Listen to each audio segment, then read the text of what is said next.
change website name in Wix. So in order to change the name of your website, we need to scroll over right here into our left sidebar and locate the settings option. Now into this part, what we can do is we can just head over and then just go to the website settings that it will give us. So scroll down until you can see website settings right here. Now from there, as you can see, the name of my site is My Site 7. This is not really good and this is not optimized.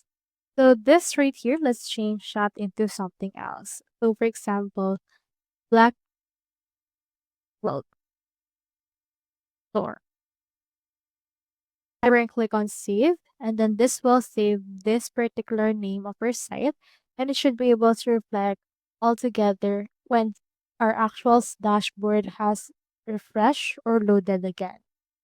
So you can wait for this right there. And as you can see, it has now renamed our site into that. So that's all there is today and I hope this video helped you out.